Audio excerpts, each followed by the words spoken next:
On deck of the Jolly Roger, the evil Captain Hook was busy plotting with Mr. Smee. "Blast that Peter Pan! If I could only find his hideout, I'd trap him in his lair," Hook said. Captain Hook wanted nothing more than to destroy Peter Pan. It was because of a fierce sword fight with Peter that he had a hook where his hand should be. As a result of that sword fight, Peter was also responsible for Captain Hook's other enemy, a crocodile. When Captain Hook's hand fell into the open waters, the crocodile had gobbled it up and had been chasing the captain ever since.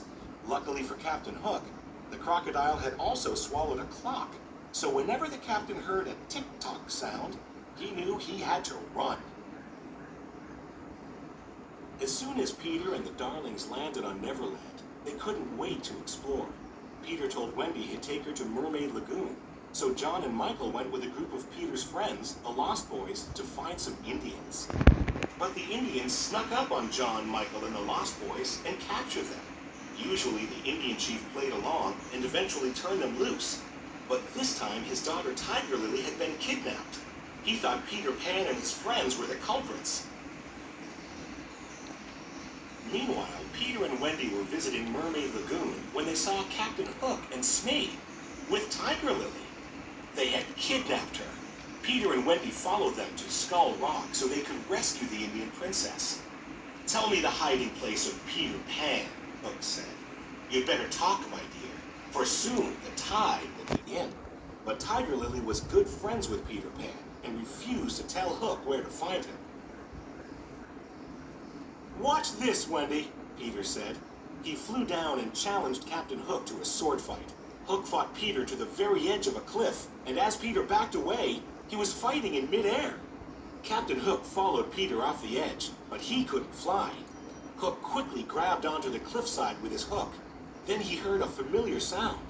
Tick-tock, tick-tock, tick-tock. "I'll get you for this, Pan!" he yelled before falling into the water. Smee rushed to save the captain, while Peter and Wendy quickly swooped down and saved Tiger Lily. The Indian chief was so happy to see his daughter again that he freed John, Michael, and the Lost Boys.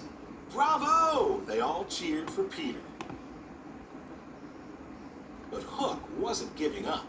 He had Smee kidnap Tinker Bell and bring her to the Jolly Roger, hoping she would reveal where Peter's hideout was. "Welcome aboard, Miss Bell," he said. Then Hook tricked Tinker Bell into revealing Peter Pan's hideout. His evil plan was working. He laughed wickedly as he locked Tink inside a lantern. Meanwhile, at Peter Pan's hideout, Wendy told stories to all of the boys. But she was starting to miss her parents back in London. She told the boys how great it was to have